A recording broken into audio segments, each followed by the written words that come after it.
After so many heartbreaking lies, this could be the answer to all that she prayed for. She's putting it all on the line. She said, what if I make a mistake once again? What if I don't recover this time? And what if my heart is broken to pieces? God, will you help me decide? God said he already sees, he already knows the answers to your what ifs. He already sees, already knows the answers to your what ifs. Back on the job to collect one more paycheck gets harder and harder with time. If only I could just take a step out on faith and leave all of this behind. He said, what if I can't put any food on the table? And what if I'm just destined to fail? Or what if I just don't have what it takes? God, if you hear me, please help. God said he already sees, he already knows the answers to your what ifs. God said he already sees, he already knows the answers to your what ifs. The answer is just round the corner. Just trust in the Lord as you go. He's able to keep you from falling. God said, already sees, God already knows answers to your what ifs. God already sees, he already knows every answer to your what ifs. Learning to trust gets hard sometimes. All kinds of questions invade your mind. Just keep the faith and you will see God will reveal it in time. Your answer is just round the corner. Just trust in the Lord as you go. He's able to keep you from falling. Oh, God already sees and already knows every answer to your what ifs. I don't care what you're going through. I don't care where you are right now. Already knows. He can make the sun shine on a cloudy day. Make you feel rich when you don't have a dime. Make you laugh when you feel like crying. God already sees. God already knows. Keep your hand in his hand. Don't let go of your faith. He already knows. Oh, yes. Already sees. Already knows every answer to your what if.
Grace and favor to you on this amazing Wednesday afternoon. Listen, I believe you are tuned in on the right time, on the right day.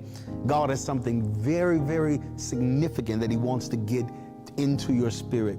Listen, I want you to do me a favor, hit that share button, tag, text, tweet as many people as you can. And I want you to do me another favor. I want you to feel at liberty to be engaged in this virtual worship experience. What do I mean? I mean, hit the hearts and hit the like button, hit the hand claps, engage in the comment section. That is so important to me. I like to know that you're watching, that you're there. And I want us to have that connection between us. So again, I want you to be more engaged than you have ever been before. Don't forget, make sure you share this with as many people as you can, and God's going to bless you in a supernatural way. Well, let's get into the lesson for today. Let's hear what God has to say to us.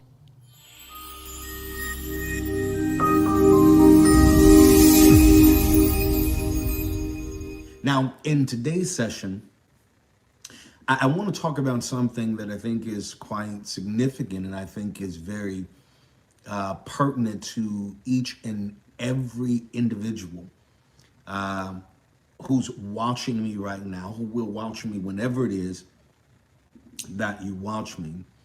And it has to do with processing or dealing with the emotional backlash of failure. That's right. For many of us, it's a scary word. We shriek every time we hear it because of the experiences all of us have had with failure. But failure leaves in this aftermath some very difficult emotions to process. And often we struggle because we replay over and over and over and over in our mind those instances in which we have failed. But I think it's significant to learn and understand how to properly put into perspective the pain that failure leaves even in its aftermath. I want to use as a backdrop a proverb that is very, very significant and very relevant to this particular session. In Proverbs 24:6, it says, "For a just man falls 7 times, and he rises again." It's quite clear from this proverb that, ladies and gentlemen, that failure is an inevitable part of each and every one of our lives.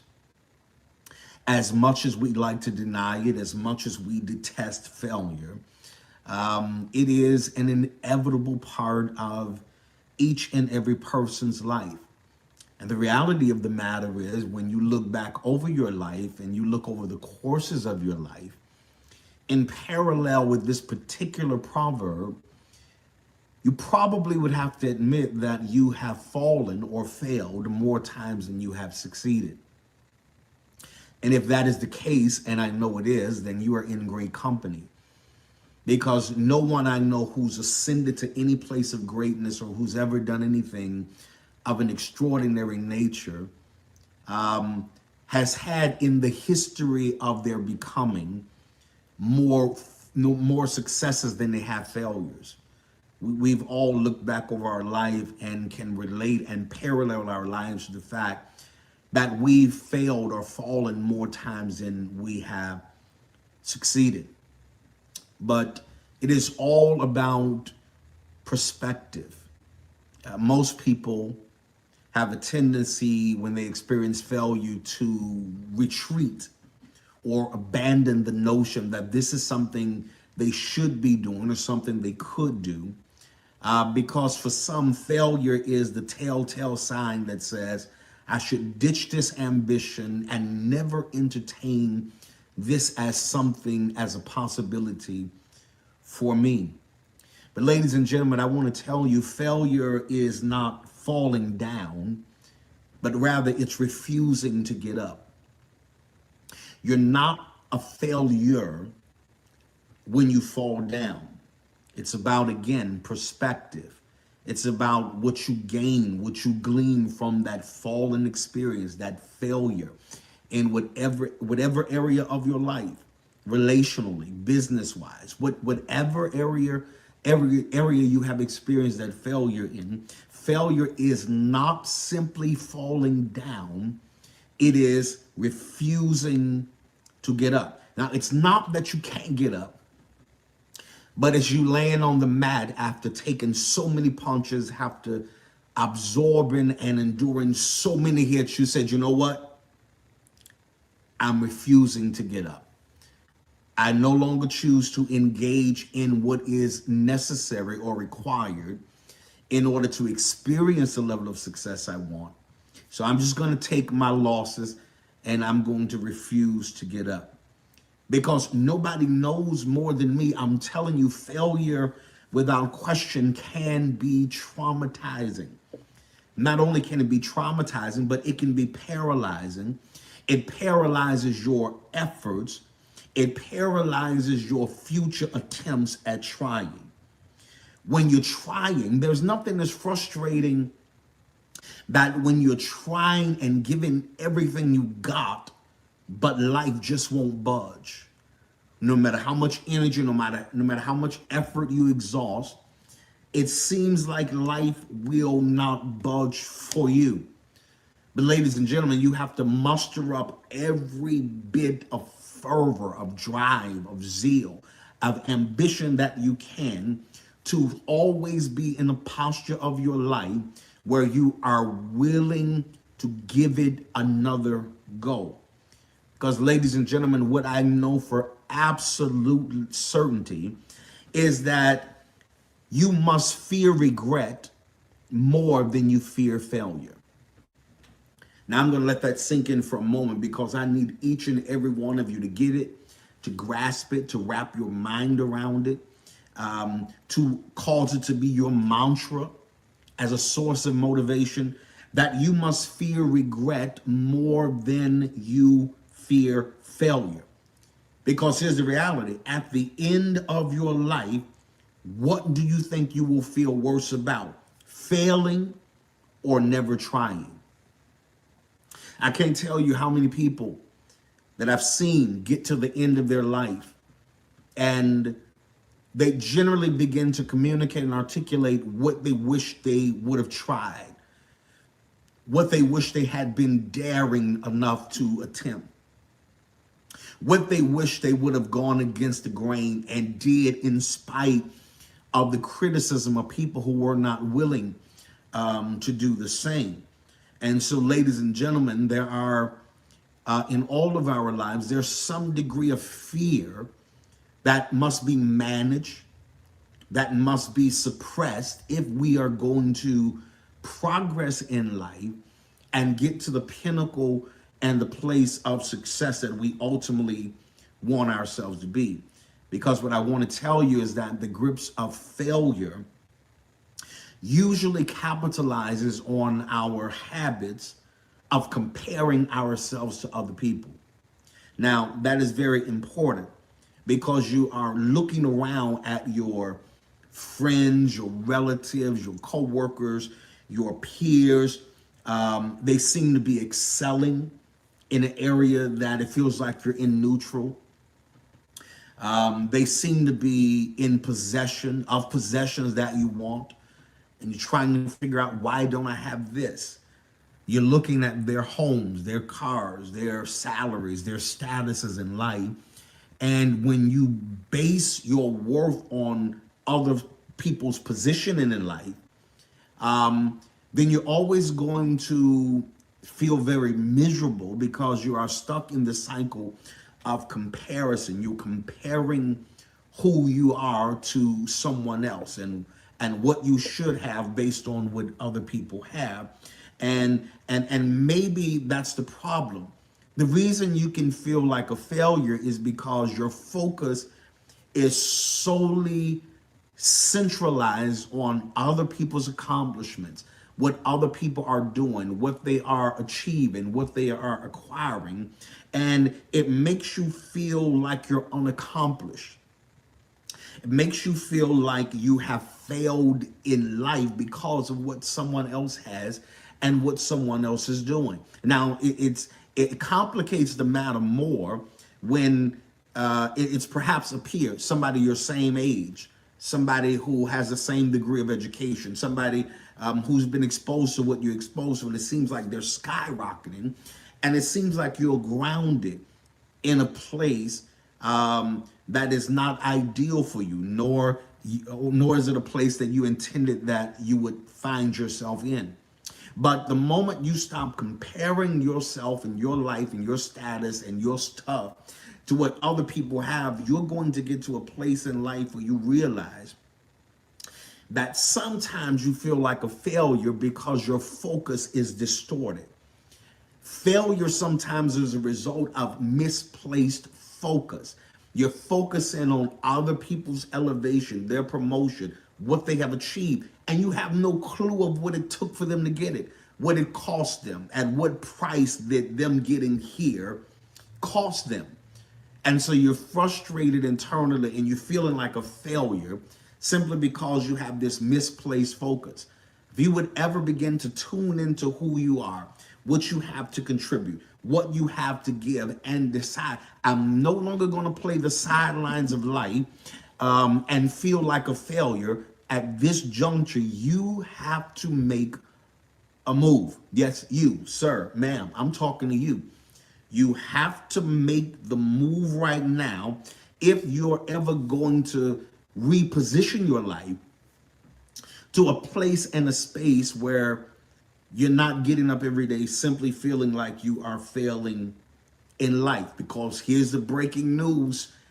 Every person you see that's successful, that's thriving, that's doing something noteworthy, believe me, they have failed more times than they care to admit to anybody. Let me go on record and tell you now, I have failed more times than I care to admit to anybody. Sure, we like to highlight our successes and what we accomplish and what we achieve, but we want to push to the background. We don't want you to know how often we fail, how often we've bombed, we've crashed and burned very miserably. But the reality of it is impossible to live without failing at something, unless you live so cautiously that you might as well not have lived at all. And in that case, you fail by default. Now, hear me. I would much rather fail by trying than fail by default.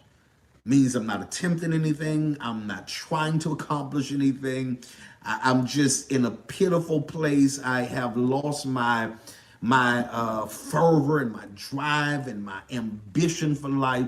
And I just lay over and I lose in life and I miss out on winning opportunities because I'm so afraid of failing that I actually ultimately fail by default. Now, this is critical because, ladies and gentlemen, every time you and I fall short of achieving our goal, you've probably noticed by now that there is this mental stupor that we generally sink into, and that is because we fall into a place of being overly self-critical. And the moment you become overly self-critical, it's difficult, if not impossible, to let go of all the negativity, which ultimately tends to drain your motivation. That whenever you set out something, you got a plan sketched out and drawn up, you got a plan of action that you're pretty sure is going to amount to some measure of success. And then when it doesn't, there is this internal self-critic. We become incredibly critical of ourselves. And we develop this negative perception of ourselves.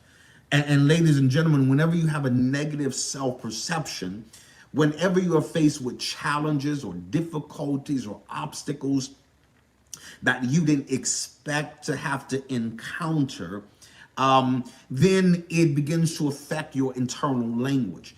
And you start saying things like, well, I must not be good enough. I'm a failure. I've never been good at anything anyway. And maybe they were right. I don't have any business trying to do something like this. I'm a failure. But have you ever wondered to yourself, Why is it that some people can navigate through failure and even use their failure as some fuel to create a pathway to their life's goals, their motivations, their ambitions, and their wildest imaginations, while other people give up on their dreams and even on themselves? The reality is failure is inevitable. A just man falls 7 times. You're going to fall, but you will get up again.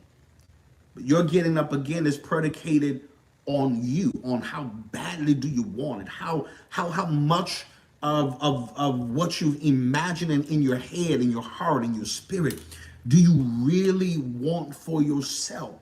That you find yourself in this place where you have to decide, am I going to let failure derail me, or am I going to use it to educate me so that I make a better go of it the next time around? Because it's very easy. I can't tell you how often I've experienced failure and my first instinct was to throw my hands up, walk away for it, wash my hands with the whole notion of it. And it's appealing to go back to the familiar rather than risk forging ahead, chasing after a future that may or may not come. And my belief has been a little warped because I've experienced some failure. So now I'm not even sure that this future is really going to come to pass. But I want to tell you that you have to allow the failures you've experienced in your life to become the fuel to forge ahead to your future. I can't tell you how many times I would have given up if I just didn't make up my mind I wasn't going to let failure have the last word. I would have walked away, but I felt like I was cheating myself because I invested so much time. And I decided that if I put a little more effort in, if I educate myself a little more, if I get around the right environment, create the right atmosphere for me to succeed and achieve, then I'm going to do it. But sometimes, ladies and gentlemen, you must be careful before you throw your hands up and walk away and decide that you cannot do it, that you use the failure as fuel. People tell me I can't do something, I do it at a greater magnitude. People tell me what I can't have, I'll come back with it in 3 different colors. Because it's the failure, the backlash of failure emotionally is predicated on how you process it, right?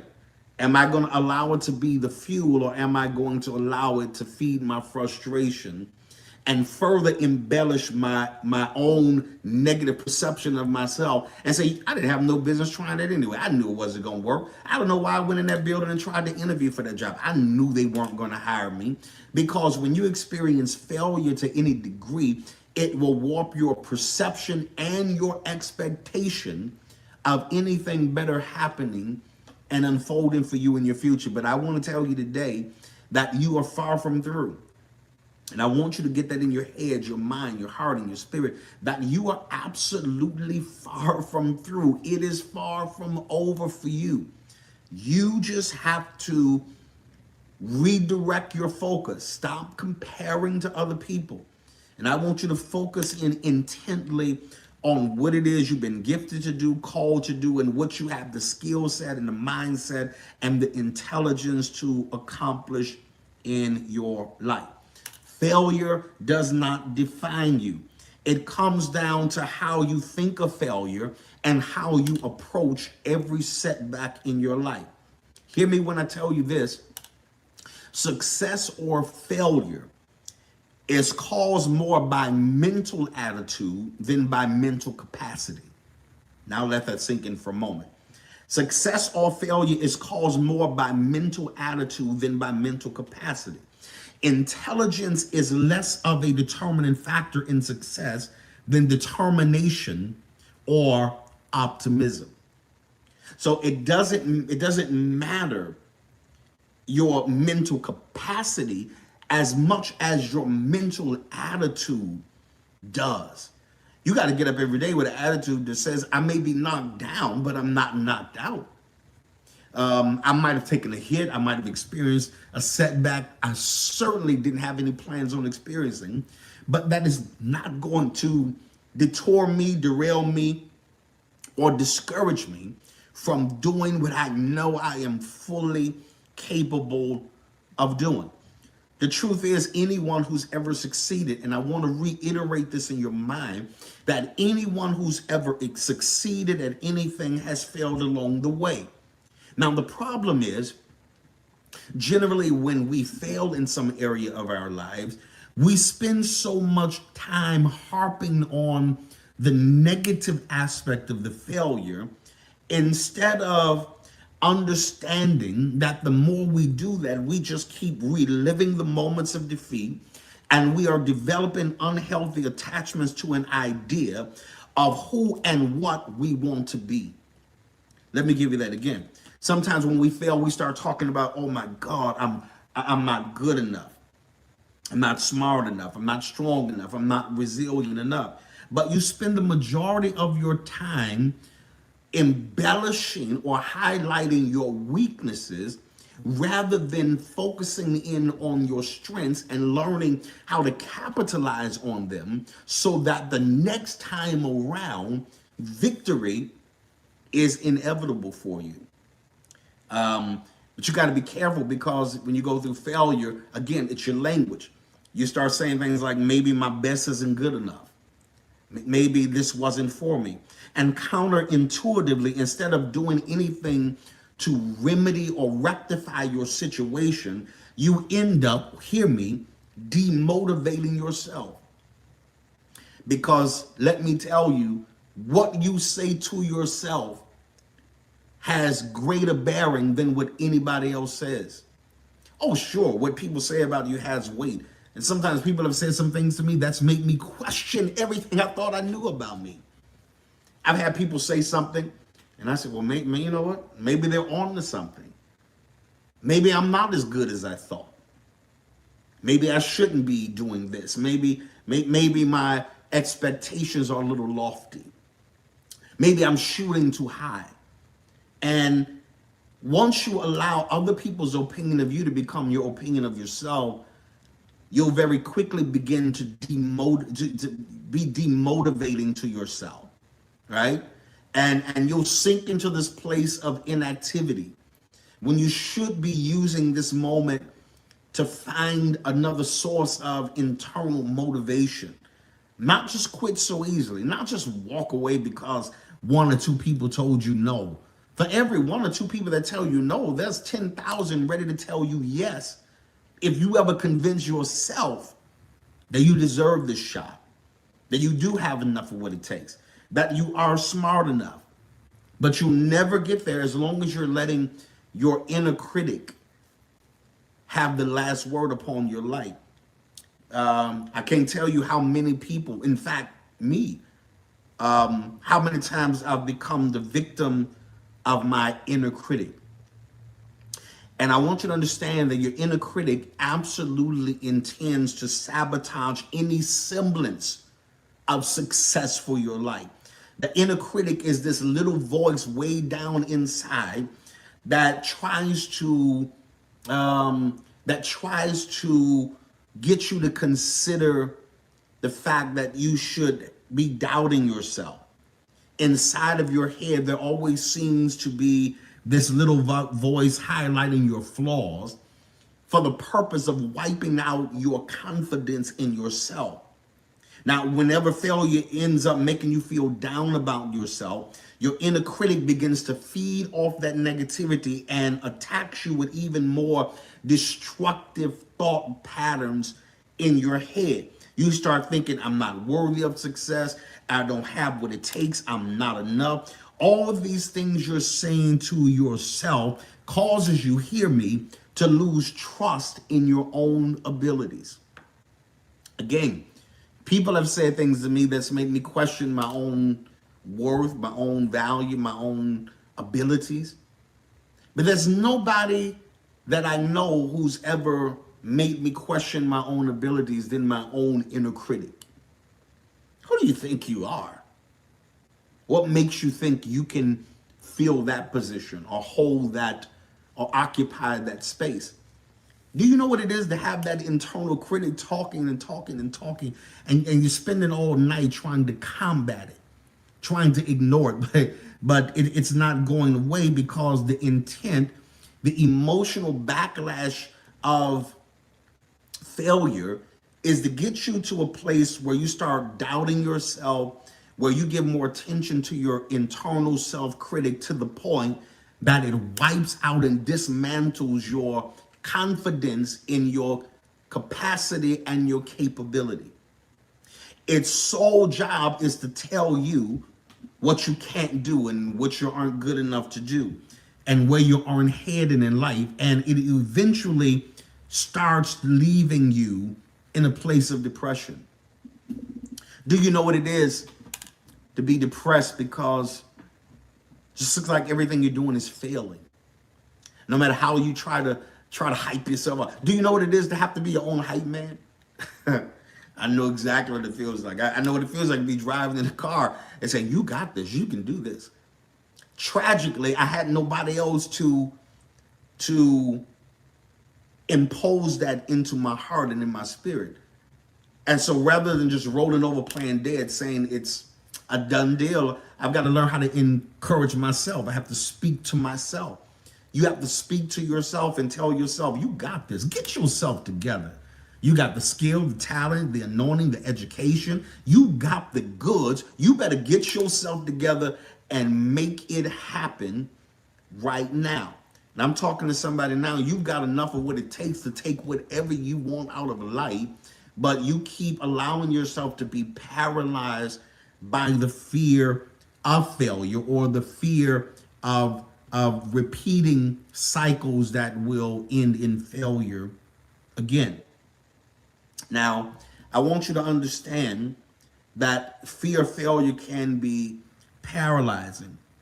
It's paralyzing because it doesn't allow you to act, and your mind thinks it's keeping you safe from potential failing, but what it also is doing is keeping you from potentially succeeding. Let me say that to you again. Whenever you become paralyzed by the fear of failure, just the thought of failing paralyzes most people, puts them in a place of neutrality. They're not moving, they're not going forward, they're not going backwards. Sometimes failure is just being in neutral because you're covering no ground, you're gaining no territory. And sometimes what your mind does is it'll shut down. It won't allow you to act on that idea or that thought or that impulse, because it's thinking that it's keeping you safe from potential failure, but in actuality, it's keeping you from potentially succeeding. Because, ladies and gentlemen, whether you found out this or not, your mind hates change. It's already developed a comfortable mode of action concerning you, and it hates change. Your mind doesn't want to deviate from that or things, even if it knows that this is good for you. So if you've been living routinely convincing yourself that you're a failure, your mind will do every single thing it can to make that your reality. That's why you have to watch your confession that's coming out of your mouth, because your inner critic is the one doing the internal dialogue, which your mind is taking its cues from. And if you keep saying things like, I'm a failure, I'll never have this, I'll never be successful, I don't know why I'm entertaining that idea, your mind is going to do everything it can to make sure that becomes a reality in your life. That's why life and death is in the power of your mouth, of your tongue. You got to get up every single day and make some decrees about your life, that I may have fallen, I may have experienced failure in the past. Just because I failed does not categorize me as a failure. I'm going to get up, I'm going to glean the knowledge and the wisdom that I gleaned from the failed experience, and I'm going to use it as fuel to make a better go of my next move. It's that simple. Failure is the opportunity to begin again more intelligently. The tragedy of failure is for you not to have learned anything from it, and not to have taken that failure and repurpose it so that it produces significant, successful results in your life. Ladies and gentlemen, your every thought and word forms a blueprint that your mind and body work to make your reality. Again, that's why you have to take dominion over that inner critic. That inner critic is there to convince you of what you thought you knew anyway, that you're not worth it, that you have no value, that you're not good enough. It's always there to make sure that message is being massaged through your mind, your spirit, your hearing, and your mind. And you have to be careful, because if we give our failures too much credit, we memorialize them as predictors of future failures.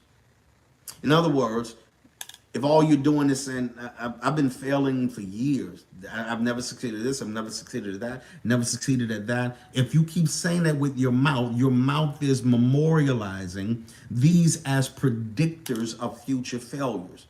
And what happens is, often we over-exaggerate our failures, right? Again, just because you failed here doesn't mean you're going to always fail. You have to decree in your mind that I'm going to take advantage of this opportunity to reconfigure some things. I'm going to take advantage of this opportunity so that I can structure my life, my approach, my behavior, my attitude, so that this time when I attempt to do it, success is inevitable. Let me tell you, your mind wants you to constantly relive certain failing moments of your life, but the reality of it is that doesn't serve you. Because while you're spending time reliving that and recycling those experiences and those thoughts in your mind, then it's prohibiting you from embracing something new, something different, another approach. Maybe I'll try it this way. Maybe I'll do it that way. Sometimes you can sit around worrying about the would haves and the could haves and the should haves, because they're going to rush through your mind. You're going to always be thinking about how things could have turned out differently.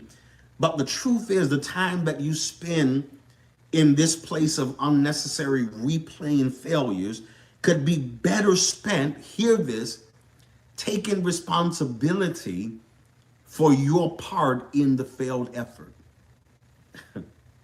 Now, most people don't want to hear that, because generally when we fail, we want to attribute that failure sometimes to other entities, other people. This didn't work because she didn't do her part, and this didn't work because my team got flaky and dismantled on me. And all of those things might be true, but the reality of it is, at the end of the day, you still have to survey the event and pull out the parts you were accountable for and take responsibility for what you did or did not do to contribute to that failure. Sometimes failure gives us the much needed opportunity of reflection and helps us identify key factors and key elements as to why we didn't hit our target, we didn't hit our goal, we didn't hit our mark. Because the truth of the matter is, if you're not careful, you'll spend all your time blaming everybody else for why you failed, that you'll never make the necessary adjustments you need to make in order to minimize failures in your future. I'm going to give you a moment. I'm going to let you digest that. Because the reality of the matter is, there are some things we could have done differently. There are some things that we know we should have done differently, but for some reason we ignored it. Maybe our ego, maybe our laziness, but whatever the issue was, identify that, take ownership of that, release the blame game, and say, from this moment on, I am going to be responsible for moving my life progressively. I'm going to be aggressive about being progressive, and I'm going to put my life in the best possible position so that I can experience supernatural success. Now, I need you to understand that failure isn't for the faint of heart, is what I like to call it. When you fail, here's the hard truth. It does hurt. When you fail first, I start thinking about all the time I put into this, all the sacrifice I made, I thought I was doing everything that I could possibly do to have some input and some control over the outcome. I thought I had this in the bag. And sometimes it's not an easy feat. I'm not saying it's going to be an easy feat to overcome failure, but still, you have to do it. It's a little difficult to trust again after your heart has been broken, after a failed relationship.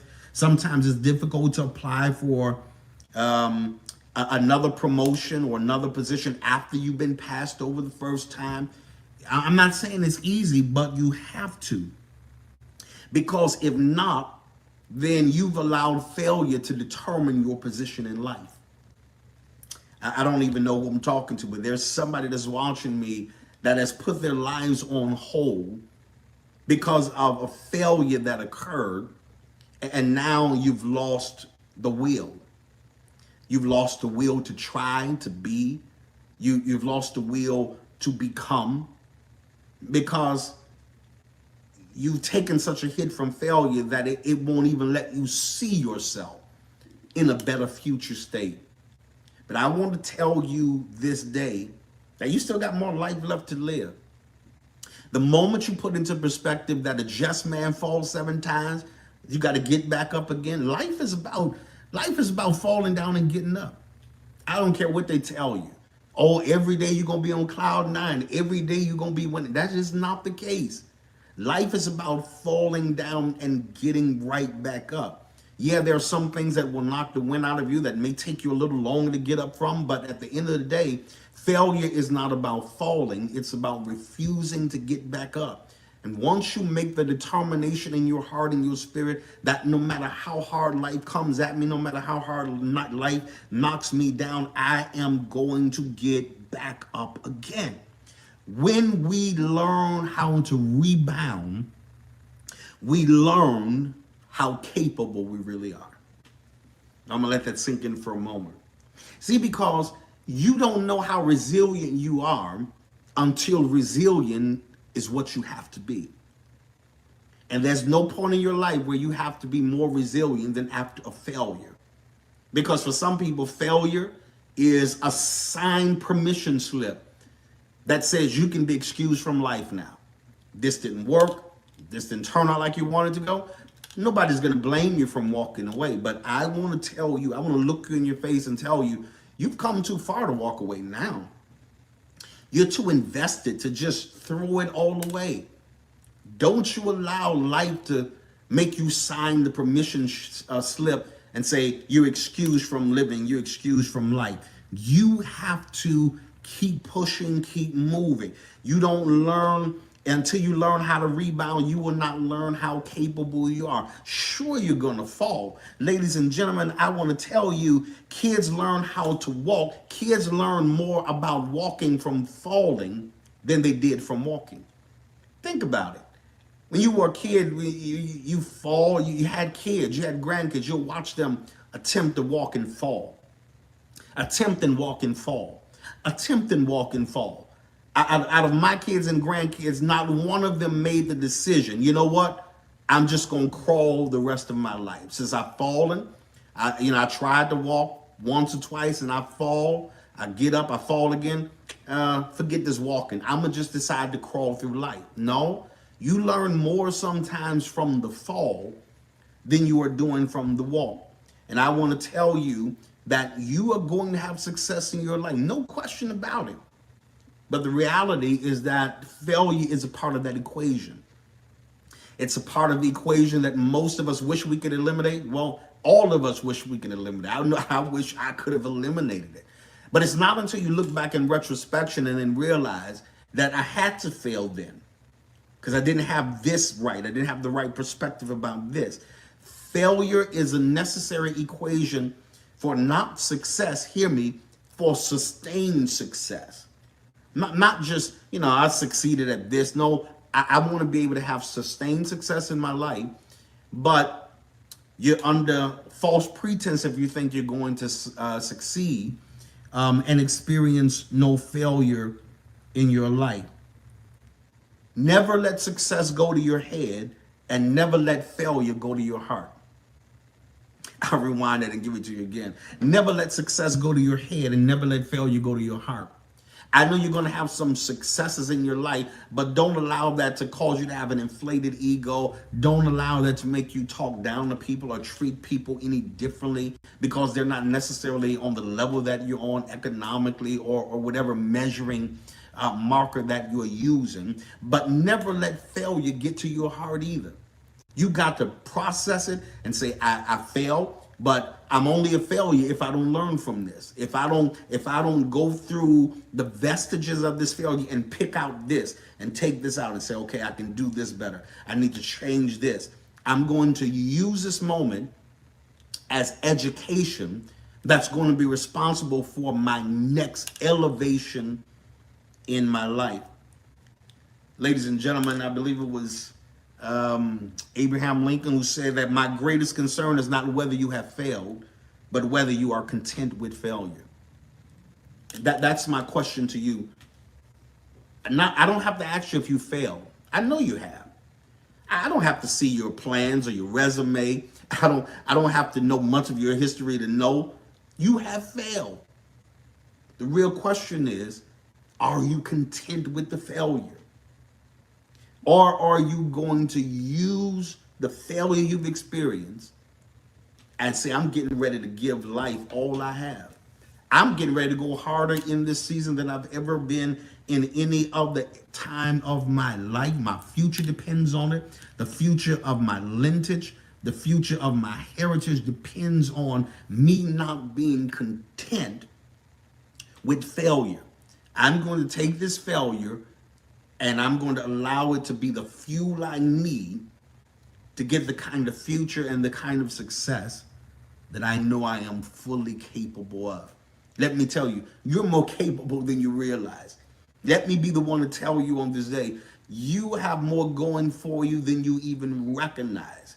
You are more than capable of acquiring, of achieving, of obtaining, of possessing a success-filled life. But it's all about putting failure in perspective, not allowing it to haunt you, to hover over you, not allowing it to define the rest of your life. A just man falls 7 times, but he rises again. Let me look at you and tell you to rise again. Doesn't matter how low you fall, and doesn't matter how hard you hit the concrete. Rise again. The life and future you want is just ahead of you. Well, I'm out of time for this session. I sure hope and pray that you have gleaned some nuggets of wisdom and insight, something that can use in a very practical and applicable way to your life. And I hope that your perception has already begun to change, because trust me, failure wants to leave in this aftermath some emotions that if you don't identify them and properly relegate them to their rightful place, it will mess up any future endeavor that you ever go after and that you ever attempt to do. But I want to tell you, nothing is impossible for you. You just have to believe that you got what it takes to get it done.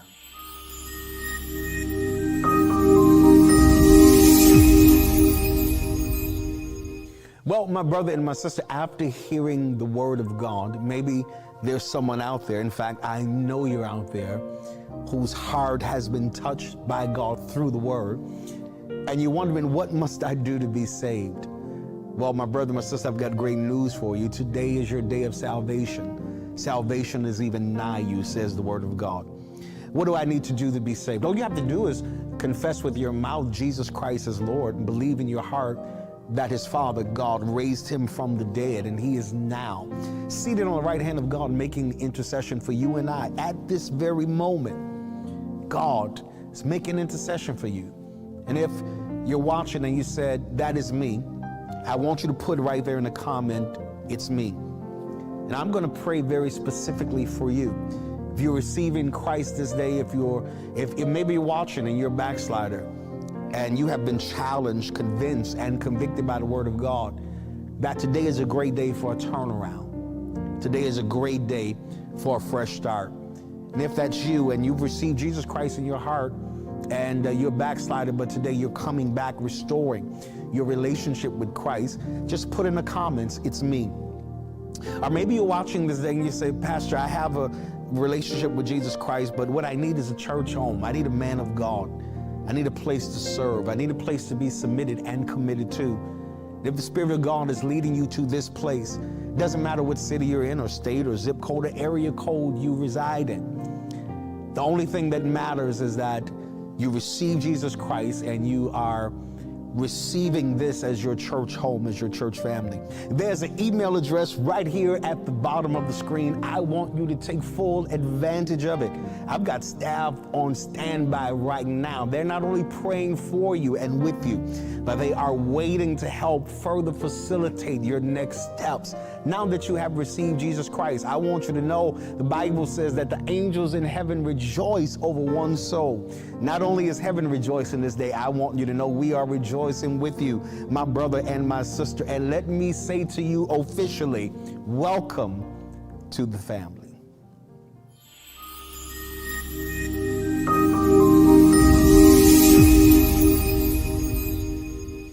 Well, beloved, this is our global giving experience, and boy, am I excited about it. When you're a child of God and you walk by faith, you not only get excited about receiving, but you get very excited about any opportunity God presents to you to be a giver and to sow. I tell people all the time, I don't make a living by what I get. I make a living by what I give. I create the life I want by being a giver. For it is more blessed to give than it is to receive. And as we're preparing today globally to honor the Lord in our giving with our substance, I want to challenge every one of you that are watching me today. I want you to prepare what we call here in our ministry our corporate seed offering. That's a $42 seed. And I want you to plant it in the ground by faith. It's a seed that expedites return. It's a seed of double. It's a seed of replenishment of all those things you lost, according to the 42nd chapter of Job. So I want all of you to covenant with me today. I want you to partner with me while you're watching this, or those who are watching the replay, or whenever you would watch this.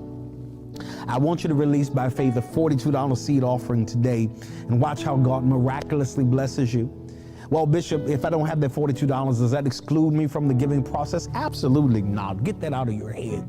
It's for those that would hear, that can respond and obey that. But if you say, Pastor, I don't have that seed, but I have a seed that I want to put in the ground, I want to challenge you to get the very best seed that you have on this day. And I want you to present it unto the Lord, and you're going to see the blessings of heaven overwhelm you like never before. The giving means are right here at the bottom of the screen. Find one that's most convenient for you, and I want you to choose that one, and I want you to give it by faith. I want you to thank God in advance for the harvest that's coming your way. If you choose not to give electronically, there's a mailing address right at the bottom of your screen as well. Get a stamp, a money order, cashier's check. Put it in there. We're going to pray over it, receive it, and pronounce heaven's blessed over your life. You can't be God giving no matter how hard you try. Keep on giving. Heaven's ready to give unto you.